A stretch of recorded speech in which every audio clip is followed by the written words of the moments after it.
Can we give a hand for Paul Grove on classical guitar?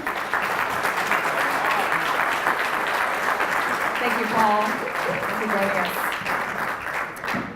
Good evening, everyone, and welcome to the 2015-2016 Emerging Leaders Program Achievement Ceremony. We're so glad to have a fantastic attendance tonight. I see lots of friends and family, co-workers, lots of people here supporting all of the people that have gone through this year's program. So many of you may not know much about this program, and I just want to give you a very simple overview. The Emerging Leaders Program is in its 9th year. I guess it's kind of distracting with all these photos right here, right? Let me turn that off. The Emerging Leaders Program is in its 9th year, and the program is essentially a leadership development initiative for those who are considered high potential leaders in their company. So the people that have been nominated to go through this program have been specially selected by their organizations and identified as those that they see as having the potential to do even more than they are currently doing.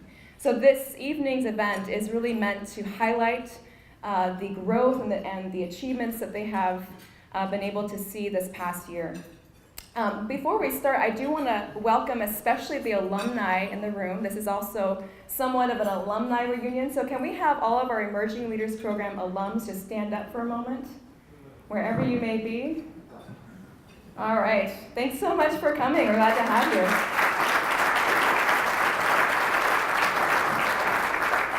And with that, I'm going to turn it over and we'll get the program started.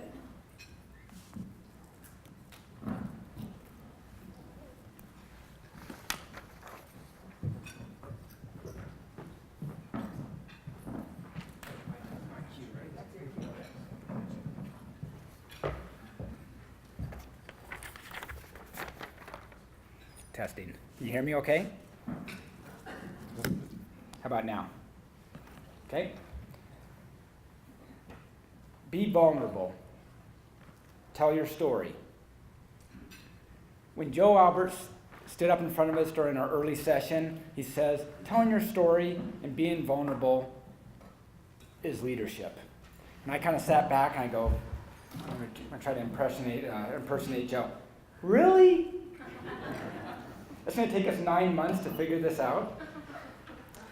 Well, storytelling and being vulnerable, I have learned, and we have all learned, has a ton to do with leadership. Ironically enough, probably one of the best storytellers I've ever known in my entire life, Jim Fowler, is our keynote speaker. I've also seen Jim in some vulnerable positions over time as well. And Jim is a remarkable leader. Very important to point out, right behind the leadership of Cerium Networks, Roger Junkermeyer, Bill Junkermeyer, and Steve Fisher. I work at Cerium Networks. The past 9 months have truly been a great journey. We've witnessed tremendous growth in all of us, and it's just been, again, just a wonderful journey. Some of the things we've learned on a personal level are the tools that the program provided us. One was a 360 assessment that we took and we reviewed and we have. Another one was your EQ assessment. And both of those are tools that I review mine quite often. I know others have as well, and certainly helped develop our leadership capabilities. I think more importantly, it's a tool that we will refer to time and time again for many years to come. So terrific tool that offers. Certainly one of the highlights of the program was we went to this overnight retreat. And it was early on, and that is the time we really got to know things. And without a doubt, that's where Rochelle and Joe's evil plan to teach us vulnerability and storytelling really came to place and materialized. One of the exercises was bringing a meaningful picture or something so we could get up in front of the group and tell about. Let's start with Roger Walser. So Roger, who's our cohort, is a coach at his core. He just cannot help it. It just comes out from him. So anyway, so naturally he told this story about a coaching experience at a very important, he coaches volleyball, at a very important tournament, and his team, they did not win the tournament, and it was because of a decision that Roger shared with all of us, a decision as a coach that he made. And it's obviously, he brings it up, I don't know how many years later, that it still shaped him, to this day. And he was vulnerable. And there was a couple tears from Roger and many of us in the audience. And again, we got to see that vulnerability and that storytelling. Maybe Joe and Rochelle were onto something. Let's talk about growth. At the retreat, Mary Thiel, who works for Integris Architect, she explained she never takes lunches. She just always works with you. She always wants to be there for her team. So, sure enough, a couple months later, our offices are very close to each other, so I'm walking, and it's lunchtime, and there's Mary. And so I pat her on the back and say, "Hey, Mary, good job. You're out taking lunch." Then we also had one of our sessions at Integris, and Mary, you could just see the difference of her in her own element, and her comfort, and her family. It's like, I get it. Now I really see Mary's leadership and how much she cares for others. So last week, I was walking again during lunchtime in downtown Spokane, and I saw Mary, but she didn't see me. So I purposely got to turn my head and kind of stepped in front of her, and so she had to stop. I go, "Mary, what are you doing?" And she goes, "I'm taking lunch." And so that's obviously, Mary has come a long way, and it's been awesome to see that. One other story that happened at the retreat that came through, again, that really shows the storytelling, the vulnerability, and the personal growth. Mary Jensen just gave at the retreat, they made us go up and say, "Hey, what do we really want to get out of this?" And Mary went up and wrote, we all had to write something on the whiteboard or the poster paper. Mary went up and wrote, "No fear," but she spelled no, K-N-O-W, so no fear, which we all know fear. But she then said, and then she circled the N and O of that, and said, "My objective out of this program is no fear." So, but that's where she stopped. And then good old Coach Roger, for 6 months he kept prodding her. It's like, "We're not going to let you off the hook. We're not going to let you off the hook." So one of the last sessions we had was on public speaking. And we broke out in these groups so we could practice our speeches. And sure enough, Mary Jensen walked up, because I'd forgotten that she did this, and walked up, and on the whiteboard, she wrote down K-N-O-W, fear, no fear, and then she circled the no. And then she turned around and proceeded to give this absolutely mesmerizing talk and story that with the descriptions, and like we were all right there living it with her, and it was so powerful. And again, there's another example. It's like, wow, what a remarkable, moving story. And without a doubt, she put herself out there as being vulnerable, and this amazing story that came out of that, again, showed that leadership. And Fowler, by the way, I may have a new favorite speaker now, and that's Mary. Last night I was reviewing the emails that we were sharing as cohorts, and Samantha Scott sent one over, and I was reading that.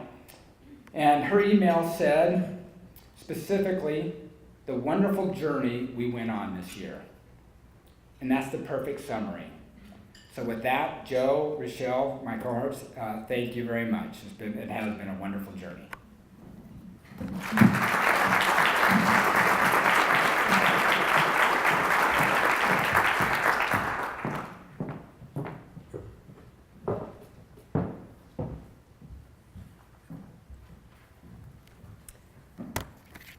Thank you, Don. Good evening, and thank you for joining us here today at the Gonzaga Emerging Leaders Program, Class of 2016. As one of our founding fathers once said, "Tell me and I forget. Teach me and I may remember. Involve me and I learn." Wise words from Benjamin Franklin. I relate to these words. When I was a little girl, my dad involved me and my siblings when we built our first home, one nail at a time. He was patient when he didn't have to be. And he spent the time and effort making sure we understood construction. He also loved to talk about water and sewer. Yes, water and sewer. See, he worked for the municipality of Anchorage Water and Wastewater Engineering Department, overseeing all the water and sewer systems.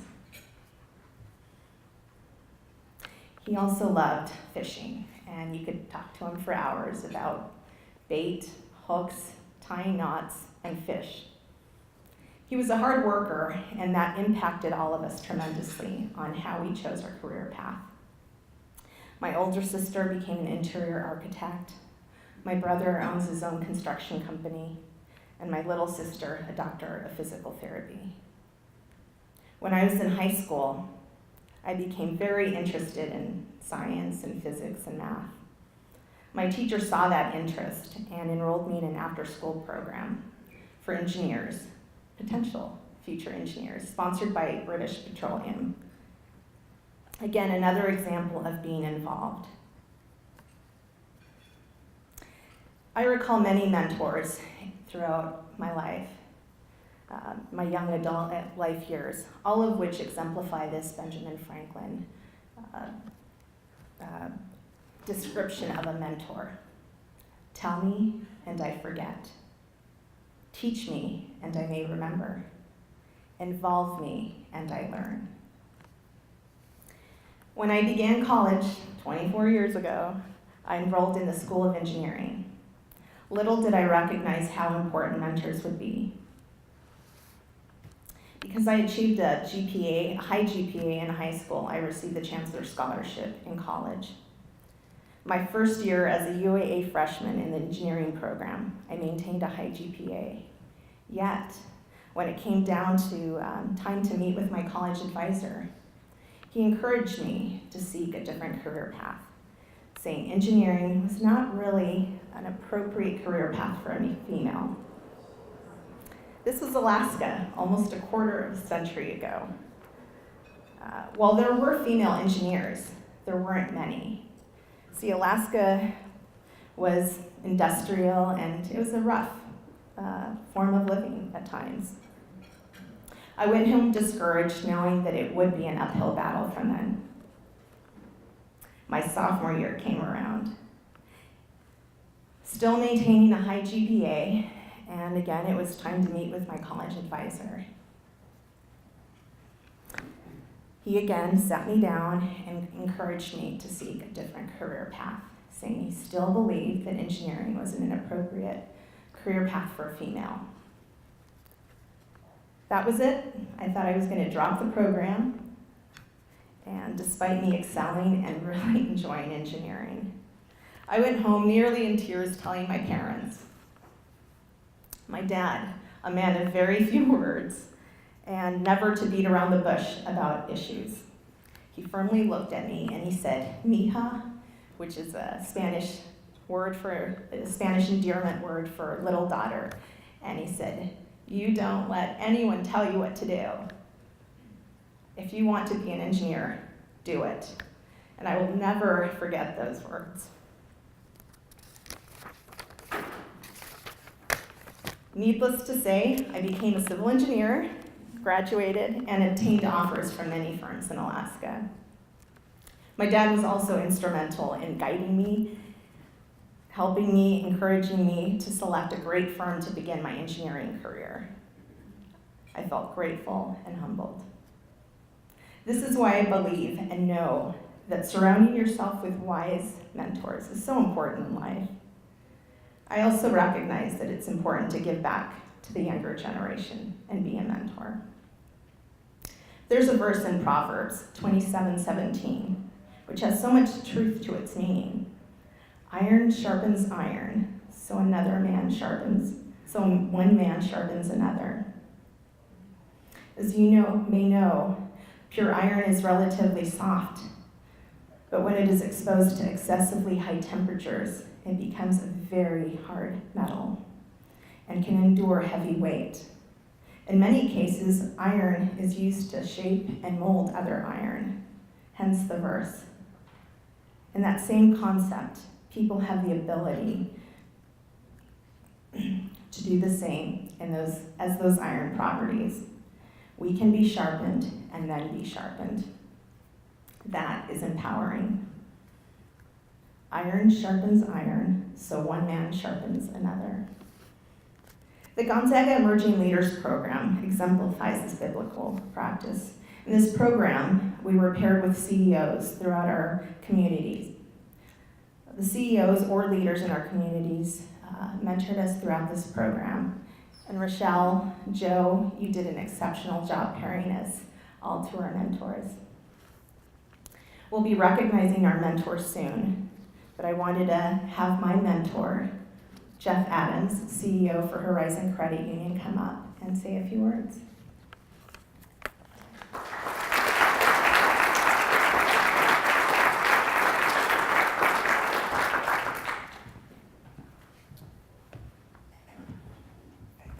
Well done. Good evening. I'm Jeff Adams. I am the CEO at Horizon Credit Union, located out in the Spokane Valley. It's been my pleasure to be a mentor in this program now for 8 of the 9 years that it's been there, and I always wonder who's mentoring who as I get into the process, because I learned so much by being engaged. And I think one of the things that we need to talk about is the investment in other people, because all of us have had mentors in our life, I hope. I know, similar to Lisa, my father was a huge impact and a mentor in my own life. Often that just means an encouraging word here and there. Sometimes it's a challenge when we need one. Sometimes it's putting you in your place occasionally, but somebody that's really invested in you as a person is my definition of a mentor. Sometimes I get the whole mentor, servant leadership, some of these different things that kind of cross boundaries for me a little bit, but in the end of the day, I kind of simplify it, and it's investing in other people and wanting what's best for them and helping them achieve their dreams and their goals and just being the best that they can be. And that's a great thing for us to do in our communities, and the neat thing is every last one of us can do that. I do love the structure that comes with a program like the Emerging Leaders. At Horizon, we've been invested in it every year with a candidate in the pool, and every last one of them has come back at the end and said, this was a really impactful program. And so I think that's something that it's great for Horizon Credit Union, but I also see it in family. I also see it in church, faith, in the way that we impact other people. So, in the end, I know that I want to make a difference, just like I had other people invest in me. I would not have the position I have today if people hadn't invested in me for many, many years. Some of them were probably not the best role models. They were some pretty tough bosses back there, but at times you can learn from all of them, and mentoring can take different forms. And probably the one that I did want to make a mention of is in my own career was in the year 2000, 15, 16 years ago now. I was the vice president of lending and branches and kind of the operations side of the credit union. We had a major change in management. A new CEO came on board, and it happened to be somebody that I had known for some years. And he encouraged me to take a risk and go on the administrative side and get into stuff I had very little knowledge of. I went from being the expert in lending and branches and that type of stuff to being the VP in charge of IS and HR and training and branches and all these things I was pretty clueless about. And so you adopt a whole new style of leadership when you do that. But when you've got a safety net and you've got a mentor that you know is behind you and is really going to continue to boost you when you need to be boosted, encourage you, and then also challenge you, great things happen. And that's, for me, that was one of the turning points, I think, in my career anyways, because I learned another side of the business, and then a couple of years later I was more prepared as I took on this role. So I've been impacted at this time.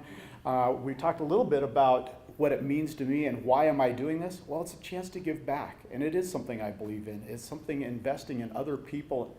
And we have a thing at Horizon that's called Heritage Day, and every new employee comes in, and we do this once a month, and there's usually 6, 8, 10 people and we gather around and we talk about what is the value of our company, what do we do in the marketplace that makes a difference. But at the end of it, they always say, you can ask Jeff any question you want. You know, I kind of mentally shudder when that happens. But the questions that come up most frequently are, you know, what choices did you make in your career that allowed you to succeed to where you are today? Or the other thing is, what can I do in my own career that'll make a difference, that'll allow me to achieve my dreams and my goals? And my answer pretty much uniformly is invest in other people. I was invested in, and it wasn't that Jeff woke up one day and said, gee, I think I'm going to get out of college and go be the CEO of Horizon. In fact, when I got out of college, I didn't even know what I wanted to do. My criteria is I'd worked in a family business, and I didn't want to work 7 days a week, and working in an office with air conditioning and holidays sounded pretty good. So my criteria changed a lot over time. But when we ask that question, what I tell them is, if you invest in other people, and they know that you care and it's legit, you will shine. And pretty soon, odds are you're going to become a leader, because people will want to follow you and they will want what's best for you, just like you've shown that you want what's best for them. So I don't want to go on, but that's for me the definition of what the mentor is. And it's also something I would encourage every last person here to do on a more formal basis if you have the opportunity, because it's very rewarding. Thank you.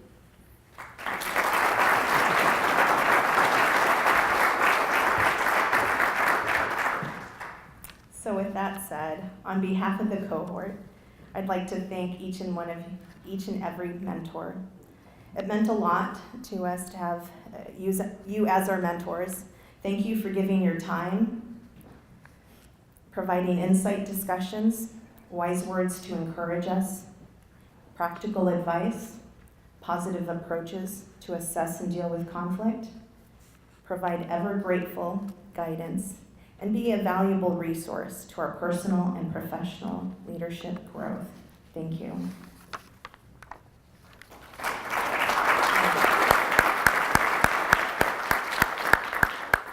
I would also like to recognize our speakers that facilitated the classes and the CEOs that provided their expertise and CEO case studies.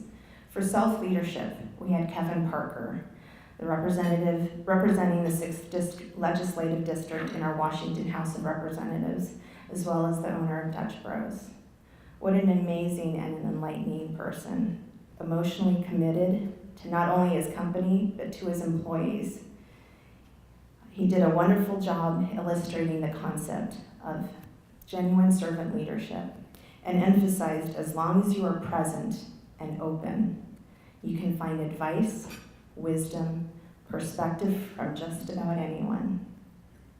Change management was taught by Christine Hoover, professor at Gonzaga. Emotional intelligence by Dr. Joe Albert himself.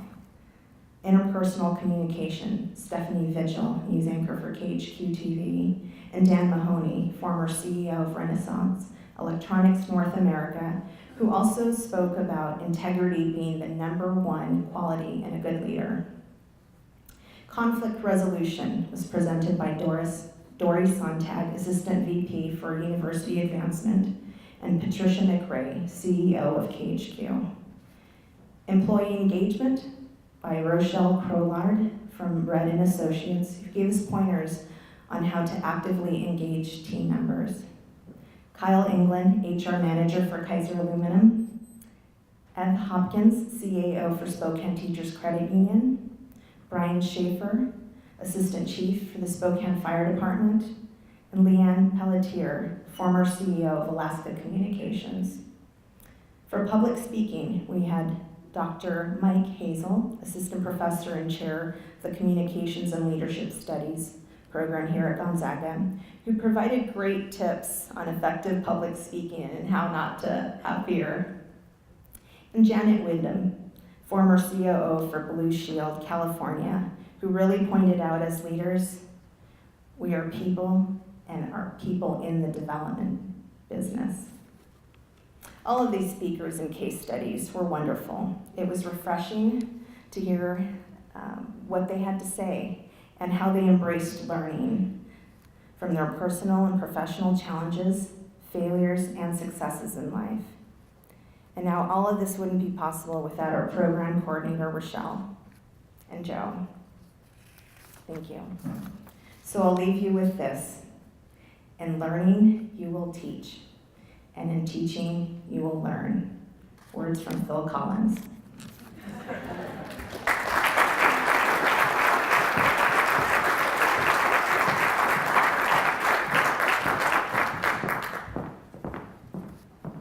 We'd like to just really thank all of you for being part of this. One thing that's a little bit different about this year's ceremony is that we decided not to have speeches by every single person, because as the program has grown, obviously the ceremony would probably go on for quite a while. And so tonight's remarks are on behalf of the entire group, so thank you for those. We want to just take a quick break and give out some raffle items. As you probably noticed when you came in, we have some fantastic gifts that have been donated by companies.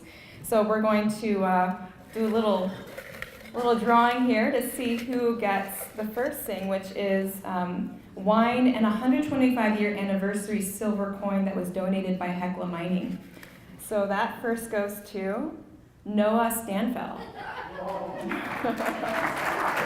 Maybe a little young for the wine. Do you want to come up and get it, Noah?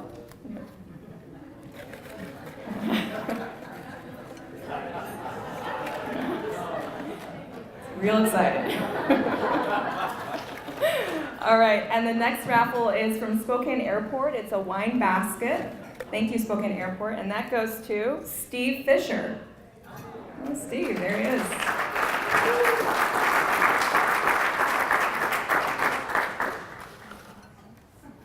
All right, thank you. We'll have quite a number more to give, so don't leave yet. We do want to take a moment and formally recognize the mentors that Lisa spoke about, as well as the advisors who really help us develop and design this program from year to year. So in just a moment, I want to ask each of the mentors and advisors, as their names are read aloud, please to come forward. We have a small token of appreciation for each of you that will be presented by Joe and by each of the participants. So the first one I want to ask to come forward is Jeff Adams, the CEO of Horizon Credit Union. And we'll hold our applause till the very end. Thank you. So Jeff, if you can come forward. Elaine Couture, CEO of Providence Healthcare, who's a mentor.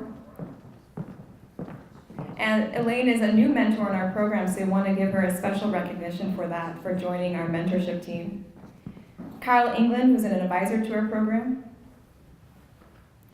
Ev Hopkins, who's an advisor and mentor, and the CAO of Spokane Teachers Credit Union.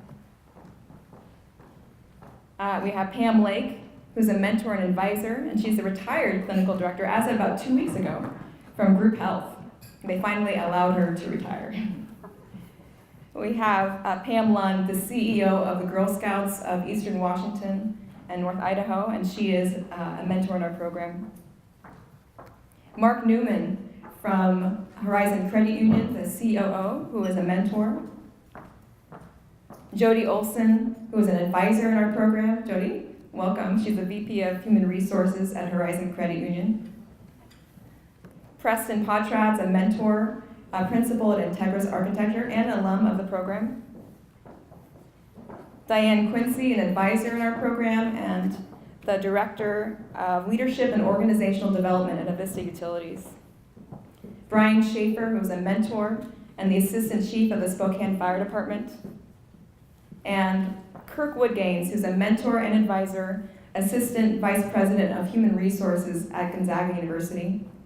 And a few people who are not able to be here tonight, but those are also mentors and advisors, including Dr. John Caputo, Professor at Gonzaga, Lisa Cargill from Desautels Hagee, who is an advisor, Tim Graybiel, who's a mentor from Leidige Construction, Dr. Francisco Velasquez, who is a mentor and the CEO of PAML, and Clarissa Willette, who is the CFO of PAML. So all of you who are involved, thank you so much for what you do for our mentees, for our participants, and for the program. Thank you.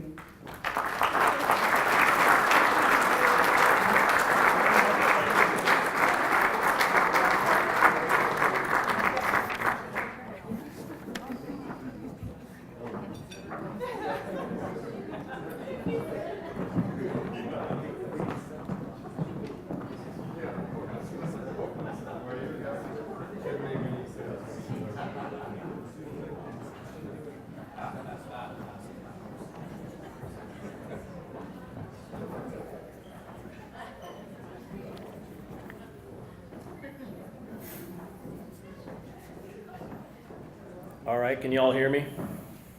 Good, all right.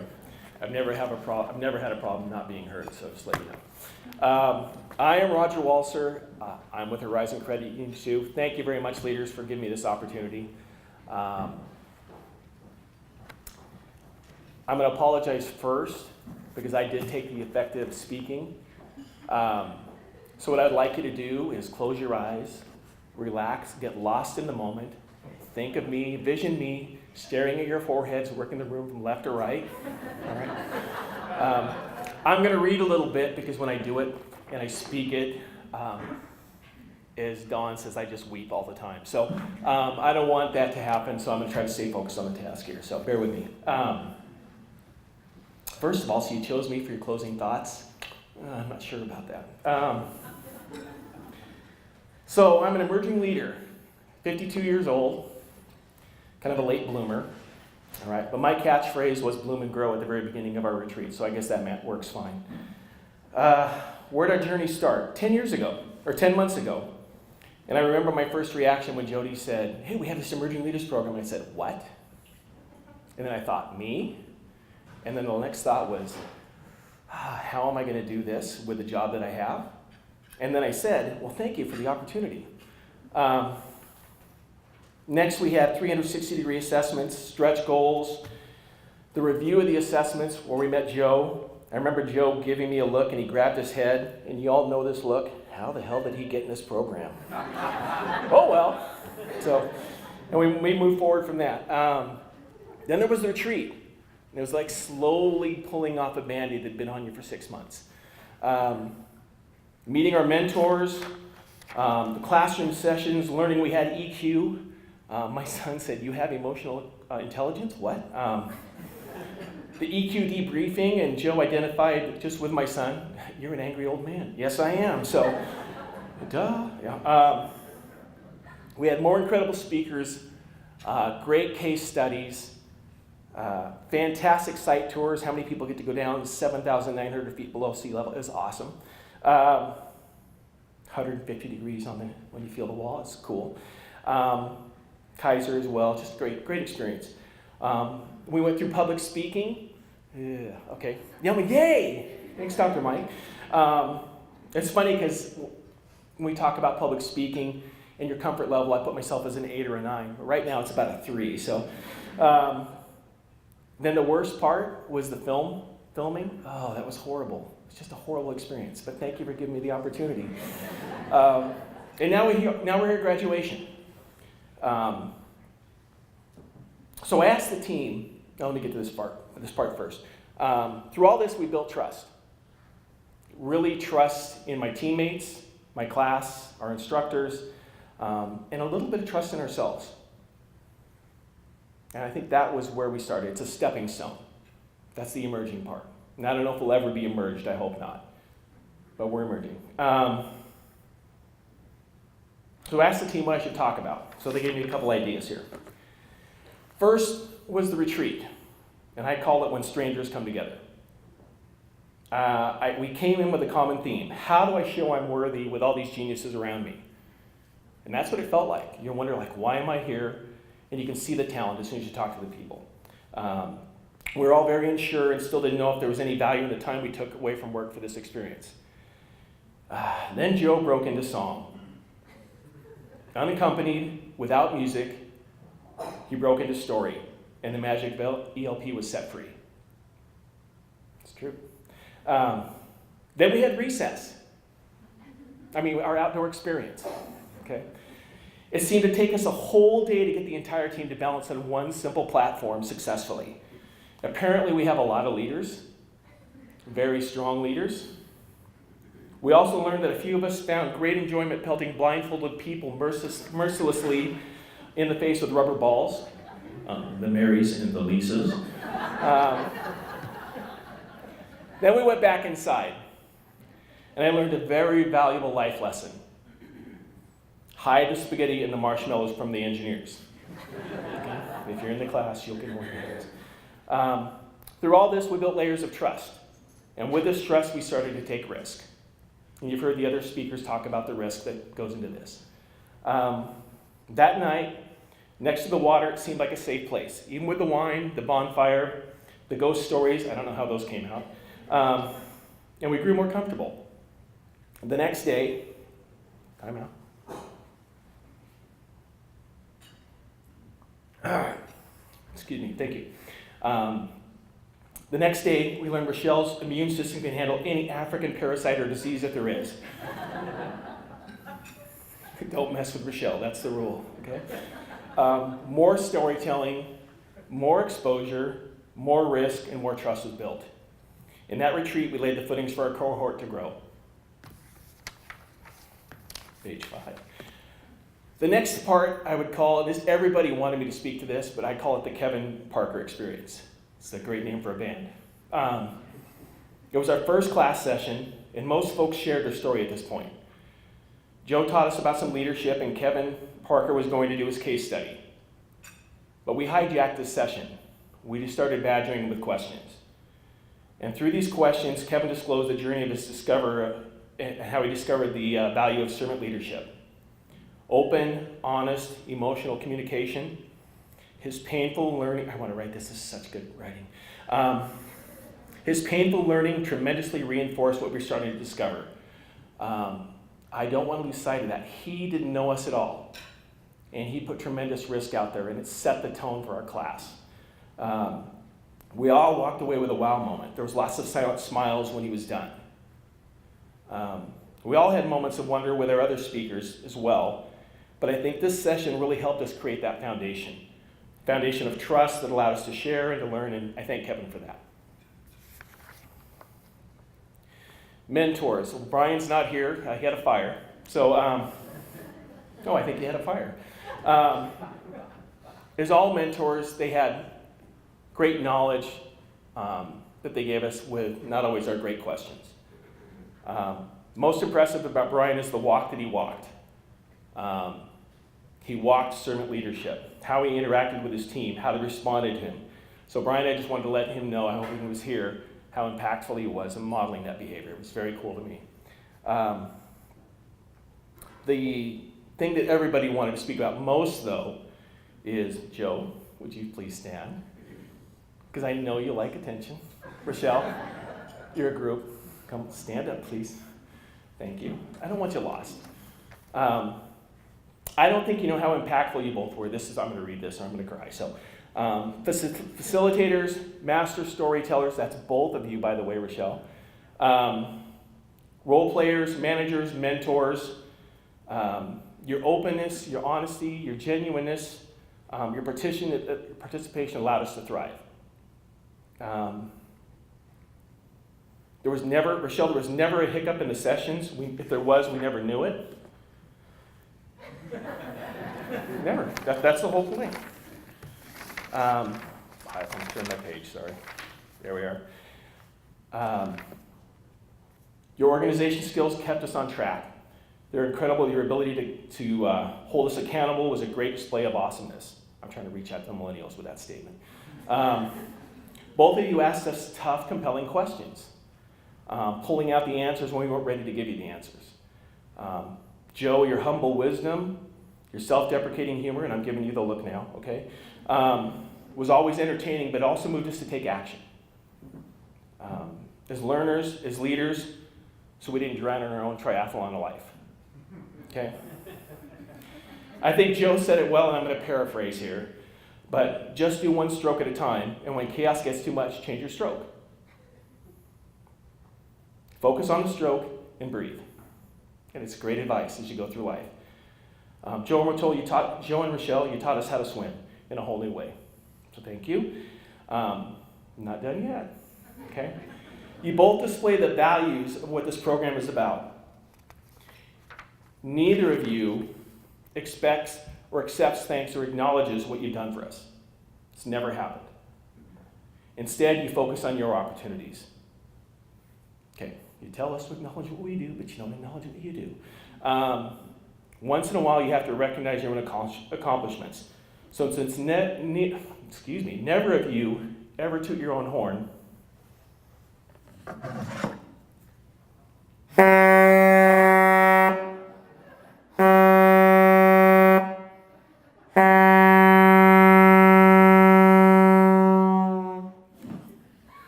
tuning it for you, okay?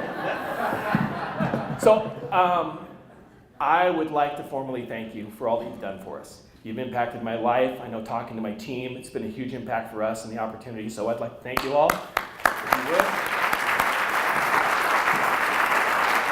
Cards, Ryan, for you here, please.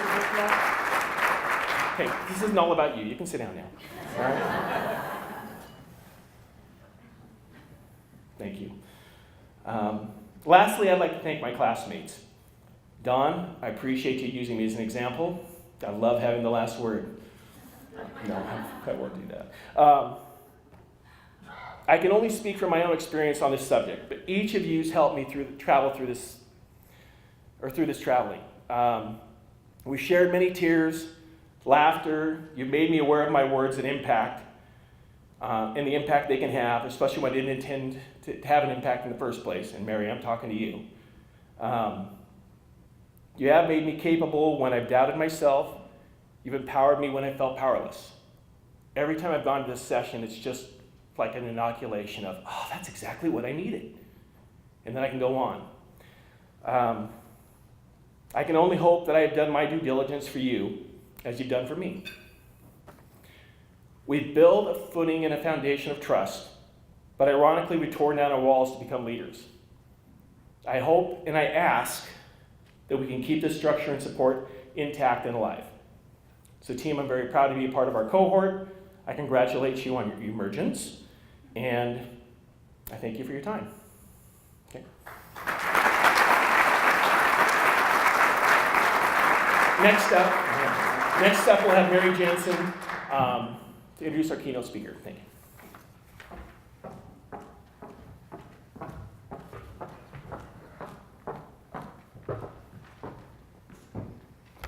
Thank you, Roger. That was an amazing speech.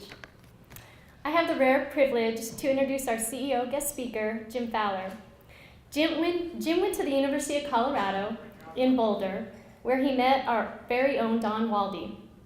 Jim graduated with a BA in Central and East European Studies, and in the 90s, he and Don purchased the Lookout Pass ski area when they were both just 26 years old. For those of you who have been down the Hiawatha Bike Trail in northern Idaho, that actually was one of Jim's ideas. Pretty amazing. According to Don, Jim is a true leader, has an amazing ability for storytelling and emotional intelligence, is brilliant, and has the ability to instantly see the big picture.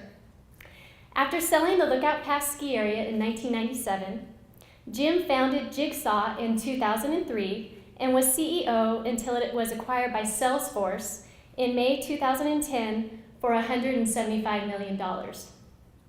Jigsaw is best known for pioneering crowdsourcing in the B2B information industry and for creating the business category of data as a service. Currently, Jim is CEO and founder of Aller, which is a web-based business dashboard used by 400 of the Fortune 500 companies. Before his career in technology, Jim served in the U.S. Navy as a diving and salvage officer. Please help me in giving a warm welcome to our CEO guest speaker, Jim Fowler.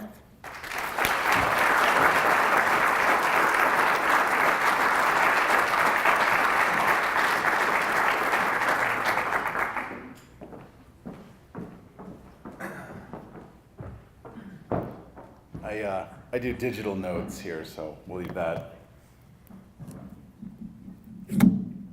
So first, warm congratulations to all of the graduates. It's really gratifying to see emerging leaders go out and put the time, effort, emotionally bare your souls to this. Leadership is a key thing, and I want to talk a little bit about it. As tempted as I am to tell incriminating stories about Don for the rest of this talk, you all know what a criminal he is anyway. I'll start with my story, since that's the order of the day. My leadership story started back when I was a kid, and I grew up in Santa Barbara, California, and my mom was a hippie, and she made my dad dig up our backyard so she could plant a garden. And in the garden, we planted some pumpkins. So the pumpkins grow up, and I decide I'm gonna go sell these things. So I'm on the street corner in our neighborhood, and I'm selling these pumpkins, and this dad comes up and buys a couple pumpkins, and he goes, "Are you making a profit?" And I said, "I don't know, sir." And I go home and go, "Dad, what's a profit?" And he says, "Well, a profit's when you buy something and sell it for more than you bought it for, and what you have left over is a profit." So I'm next Sunday, I'm at Sunday school, and I got to admit, I really wasn't the best Sunday school student. And the teacher asked a question, "What's a profit?" And for the first time, I knew the answer. I knew the answer to a question, and you can just imagine how dismayed I was when she said that wasn't the kind of profit she was talking about. So anyway, that's when I knew I was going to be an entrepreneur and not a clergyman. So next phase, I show up at the University of Colorado. And who do I meet literally on my dorm but this kid that looked like he was about 13 years old from Wallace, Idaho. And some of you may not know, but Don was a ski racer for University of Colorado. In fact, if you ever ski up at Schweitzer, and you see some dude ripping down the hill going, "Whoa, that looks like an Olympic skier," it's Don. He's fantastic. He does have a few redeeming qualities. And so we had another really, really close friend named Steve. And Steve was a great guy, but there's kids in the room, so I'm going to put this as delicately as I can. He had never known the comfort of a woman.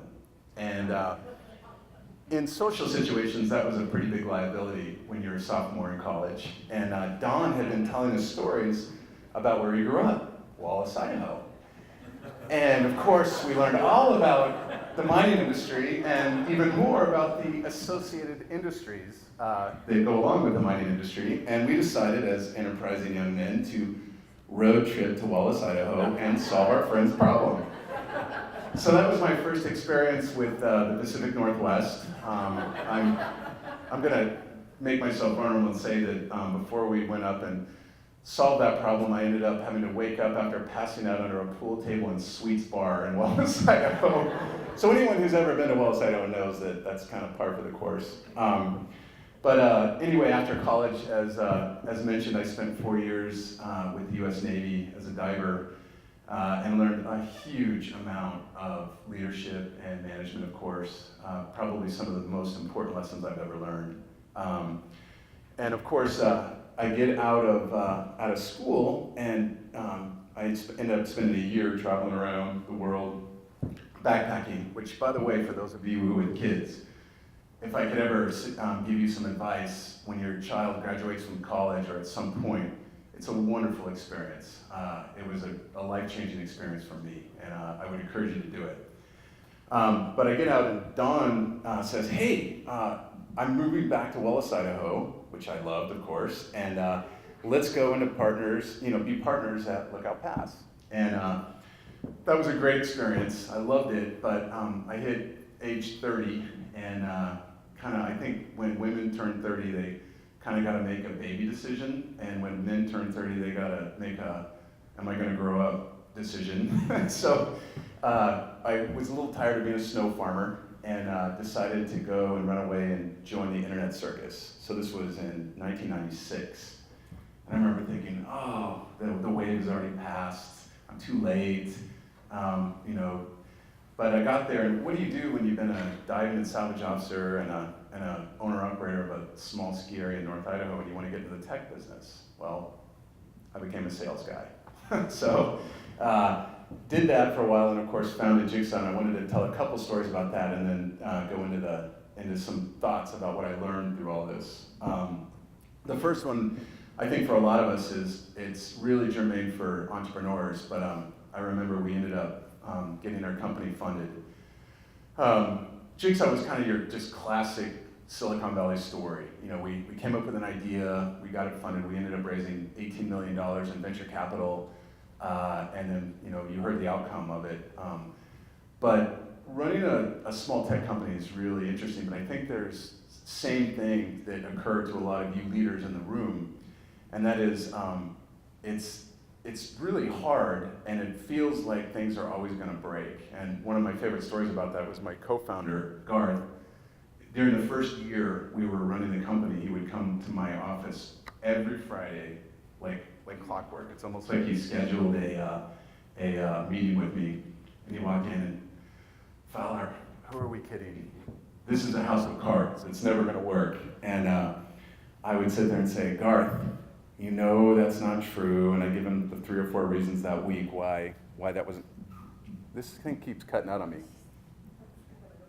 Yeah. Anyway, I would give him the 3 or 4 reasons why that wasn't true. And he'd walk out of the room, and I just grab my head and go, who am I kidding? This is a house of cards. So I think, leadership is a lonely job, and we should really understand that, from the beginning. I do have one last story about Jigsaw, by the way, before I go, and then I'll get into what I've learned about leadership along the way.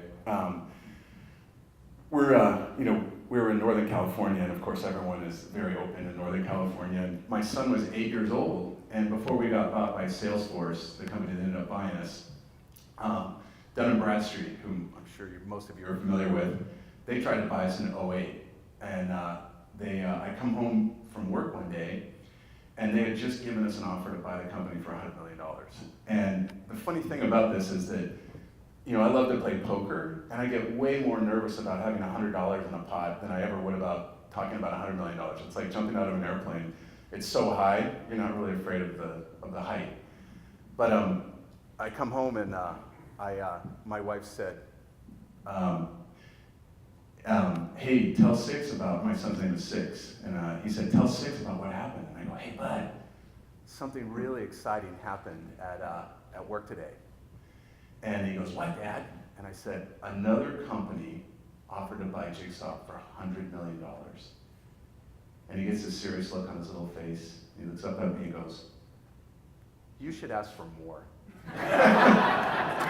My proudest moment as a father, by the way. So I'm going to pull up a couple notes here that I had about leadership. And Rochelle gave me, and Don both gave me some themes that you guys have been having, and I want to weave it into what I've learned through that kind of story.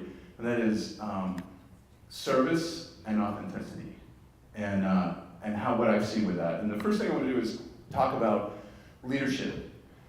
To me, the interesting thing about leadership is there's 2 sides of it. In fact, it's really a spectrum.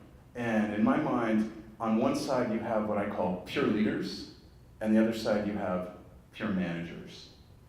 And to me, a leader is someone who has a lot of vision. They have the ability to get people to believe. Your soapbox preachers would be one of those. Some politicians can do this. Certainly we see business folks. On the other side, you have a pure manager. Usually, by the way, leaders, super passionate, lots of emotion. On the other side, you have managers. These are your calm, cool, collected folks, cool under fire, usually better at implementing a vision than they are in dreaming it up themselves. And what I find interesting is to really understand where you are on that continuum. I talk a lot when I'm talking to my people about it. One of the most interesting things I ever heard along the way was the definition of a B player is someone who cannot self-assess. Another word for that is vulnerability, being authentic. Who are you really? One of the most important questions I ask in an interview to someone is, tell me a time you have failed. If someone cannot tell you a time that they failed in their life, they can't self-assess. Another question would be, what are you not good at? And or what are your weaknesses? Or what do you need to work on? And when someone says, well, I work too hard or whatever, I'm secretly thinking in my mind, get out of my office now. Although I've never been that rude, but I want to. But the main point I'm really making is I think what you've just gone through is the ability to really self-assess. What are you good at and what are you not good at? And really understanding that, because we have a tendency to want to fix all of our flaws.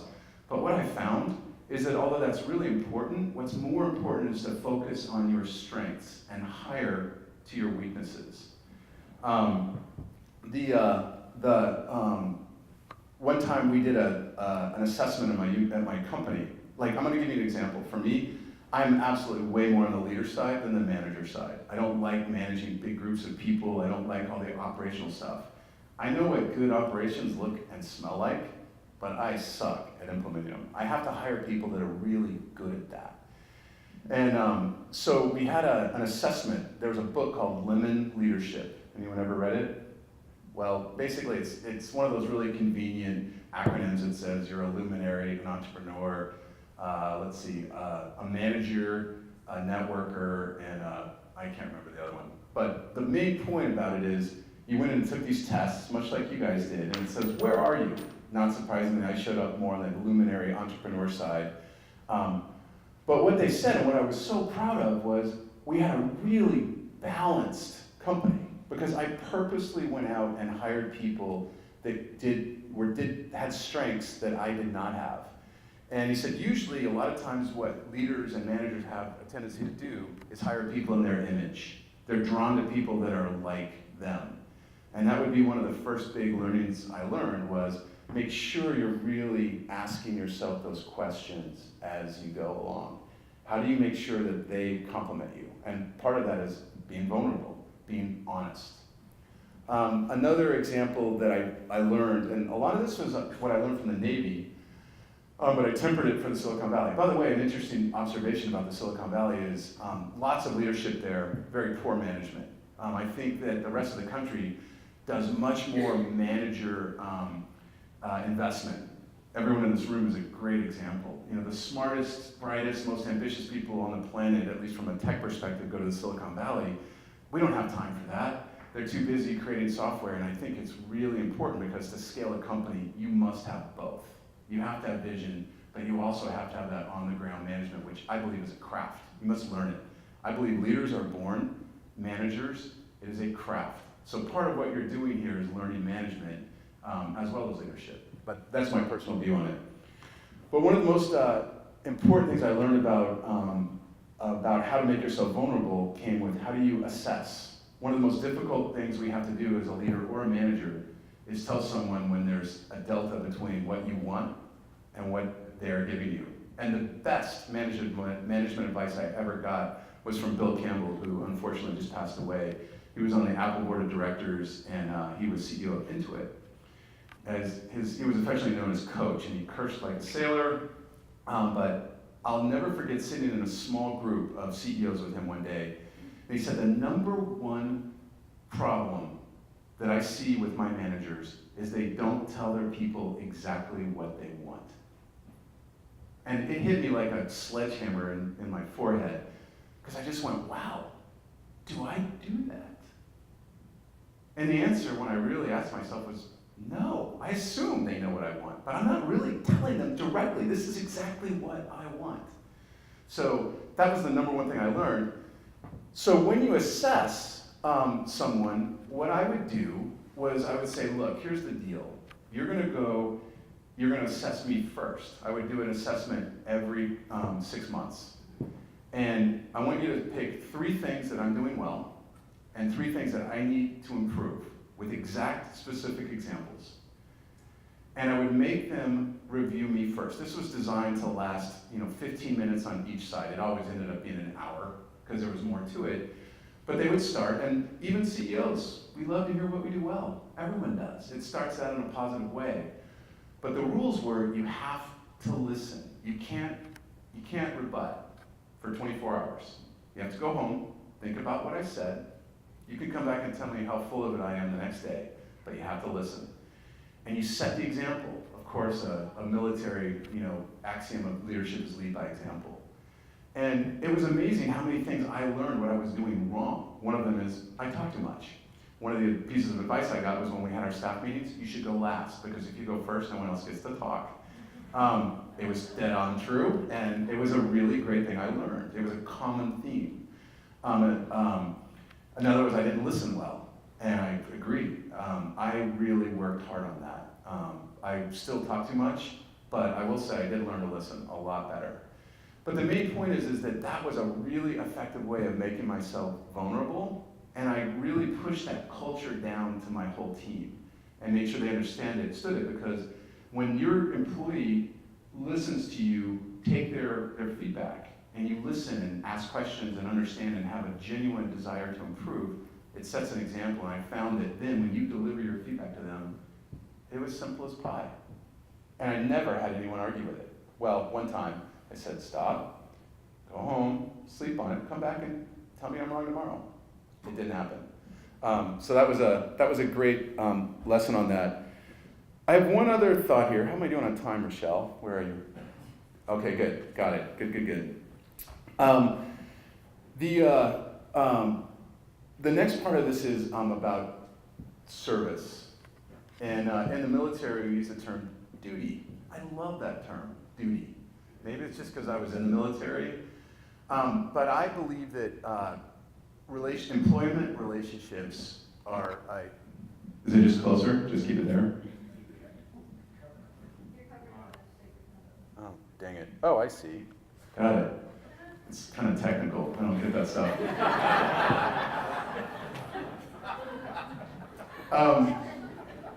I believe that when you have an employee, it is your duty to help them get to where they want to go in their career. The first question I ask anyone who interviews with me is, where do you want to go?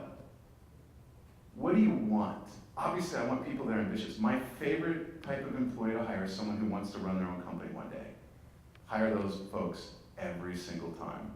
And it's my duty to help them get there, to teach them what they know. And it's also your duty to be very specific with them about what they need to do to get there. And again, that's where the review and the self-assessment or the assessment comes in, and being very, very direct. And of course, we understand their side of that duty, but to me, that's the service. And there's been many times where I've had an employee in companies as they grow and change. You have people that can get you from point A to B, but they don't have the ability to get you from B to C. And it's heartbreaking. I've had to let several people go, not because they weren't great, but because their skill set can only get us to one part of it. And but the main point I'm making here is that when you're really clear with them, it really makes it easy. There's been a couple of times with those folks where I've said, look, I don't have a vehicle to get you where you want to go here.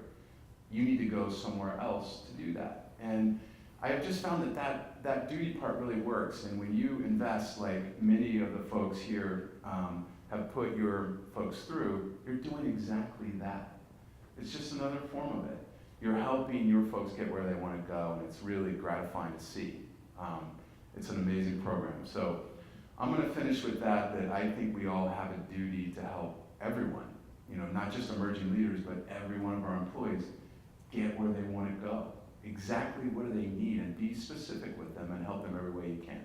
So that's my final word on leadership. It's been a pleasure to talk to you all. And if anyone wants over beers for me to tell you some stories about Don Wally, I'd be delighted to do that. So anyway, thank you all very much, and congratulations.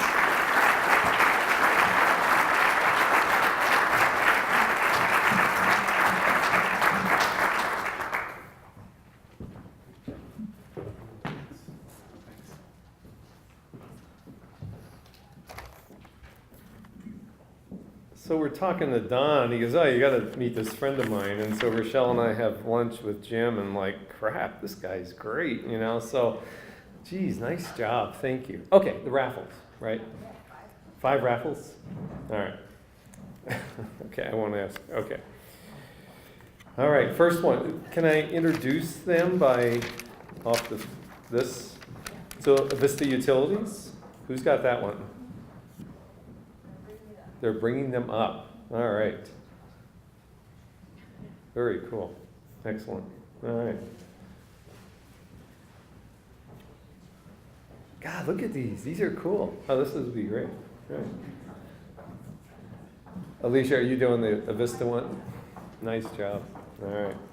Does it light up and all? I'm just curious. No. Sorry. Yeah. First one from Avista Utilities, J.R. Norval.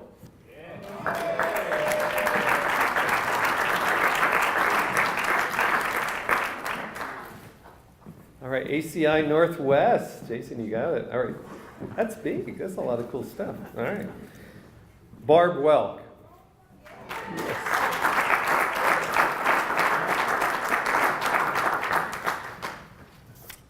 You got your own? Okay, very cool. This is a family-owned business. Mary Jensen, Colbert Trading Company. Her and her husband Ron run it. Erin Norville. Oh my gosh! Okay. Sorry. Oops. Is this the Integris one? Ah, you got it. Okay, excellent. Go ahead, sorry. Kyle England wins the one from Integris. Very good.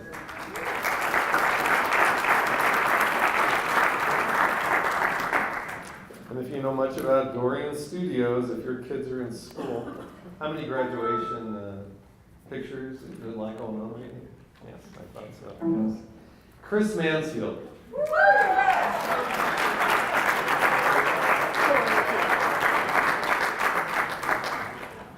Do you want to introduce the film or just let it go?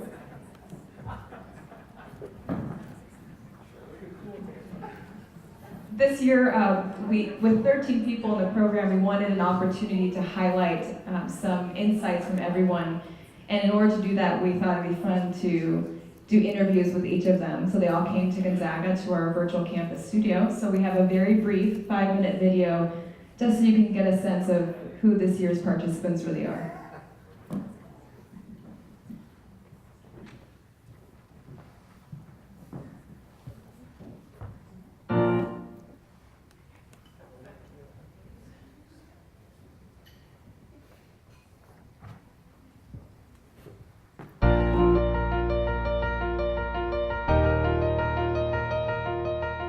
Yeah, when I was first approached to go to the Gonzaga ELP program, honestly, I wasn't sure what to expect. I certainly felt flattered and a lot of curiosity on what the program was all about.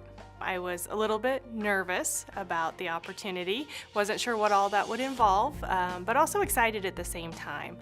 The thing I got most out of ELP was the retreat. It gave me a lot of confidence. I got to meet all my cohorts. It gave me confidence to go through the rest of the classes, to know that I could actually accomplish my goals. So having that time to reflect with one another and meet and talk was definitely, I think, really important. So the retreat was a lot of fun and just a great way to reflect on my own leadership journey and understand the power of a story, the power of my story, and how sharing my story can help others. When the speakers would come in and portray an idea, I think as a group we got together and we had this kind of roundtable discussion, and I think I took a lot away from it. I think, whether it's been the speaker, the case study, or just the interaction amongst people, all of those have played an important part. I listened to Kevin Parker, and I listened to several different people talk about the servant leadership in their opinion, and all of a sudden it was something that truly resonated with me. That was the kind of leader I wanted to be. I think the session that probably stood out the most to me was on change management. So really understanding the concepts and all of the different pieces you need to think through the progression of change was pretty profound. It was so nice to have a program where we could try incremental change and see how it would affect a workplace. It was interesting to see that there were tools out there that maybe I could start giving coworkers of mine or just future employees. The 360 assessment and the emotional intelligence assessment were incredible tools. I had never done one before. It was such an incredibly powerful tool to point out my weaknesses and my strengths and the opportunity for growth that I could have. I think one of the biggest things that we did was the EQ assessment. I learned a lot about myself and some of the things I had already known, but when you actually see it down on paper, it's a lot more impactful. How I move slower in areas and quicker in areas compared to some others, that's what I really took away. Compared to the other ones I had before, it just wasn't ever explained that clearly to me. So it really opened my eyes on why the differences are. The biggest influence over me for this past year has been Joe Albert. He's just very genuine, and he's humorous and self-deprecating, but with all that becomes just a great leadership message. His willingness to be open and be genuine in sharing his strengths as well as his weaknesses kind of empowered us to do the same thing, challenged us to do the same thing. And I've always tried to do that, but it gave me confidence. So starting a new leadership role, ELP really taught me to understand the needs of my employees. And one of the things that I asked them right off the bat was, what's your story? And having the ability to share a story created a connection and a sense of empathy that I don't think I would have had with them otherwise. I think it's made me more patient with others, and the impact that I have when I say, it's not what I say, it's the way I say it, that really leaves a lasting impression on the employees that I manage. But I've definitely focused in on more on things like self-reflection and taking the time to make sure that I'm doing good perspective taking and really just taking a moment to think during the day. With regards to what I've learned in ELP and many years of experience is I'm listening to more people, and I'm getting a better understanding of my impact on them. So hopefully someday people will say, hey, he does listen to me. I've been inspired to continue my education because of ELP. I've been inspired to start a mindfulness program at Dorian. I've been inspired just to do so many things throughout my life with my friendships, my relationships. I'm hoping that in the end, not only the people I work with, but I'm hoping that, you know, my husband and my family sees how much I've grown, because I feel like I've grown. It's great to get to know 13 new people that I probably would have never met anywhere else, and they're all wonderful people that I definitely have seen grow leaps and bounds throughout this whole program, which is awesome. Personally, I suffered a very great tragedy, and it was about halfway through the program. When I went there, it was the most healing experience. It was incredible, and I will always treasure what my ELP cohorts and Rochelle and Dr. Albert, they really helped me heal. Not only was I growing as an effective leader, but I was growing as a person and going through the grieving process with one big, huge, wonderful family, and I will never forget that as long as I live. It was a wonderful experience.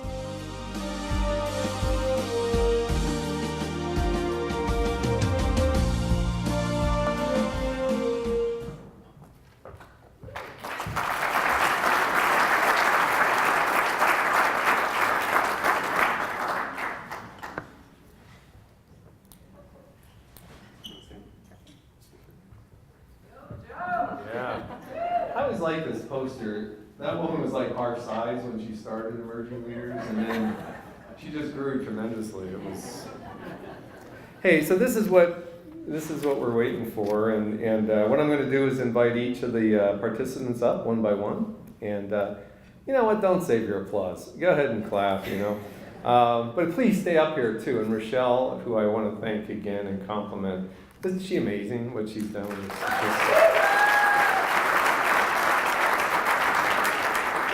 I didn't know the whole African thing. That's interesting. Have to hear about that. All right, number one from Syrian Networks, Lisa Barrett. Come on up here.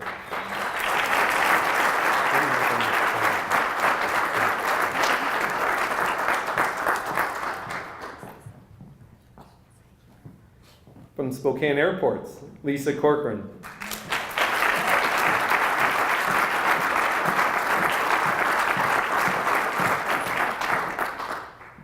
Dorian Studios, Matt Davis.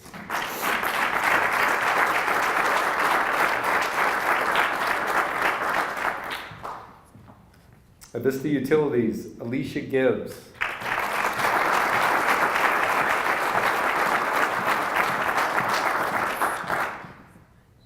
Again, Avista Utilities, Mary Jensen.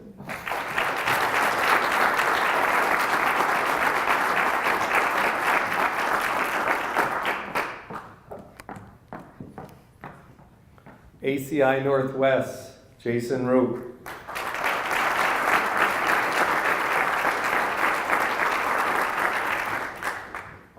The next president of Gonzaga University, Samantha Scott.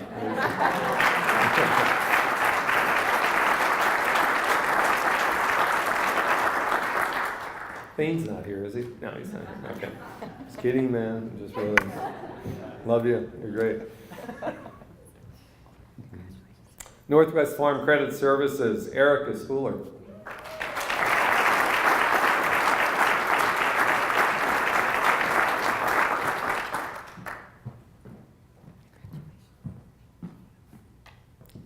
Person always introduces herself as an introvert. I've never quite bought it, but Integris Architects, Mary Theo.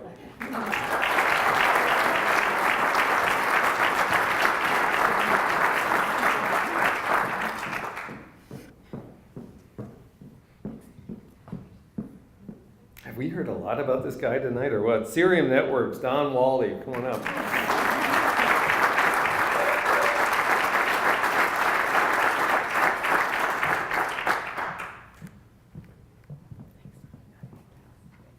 I don't think I could make the horn work, otherwise I'd blow it. Horizon Credit Union, Roger Walser.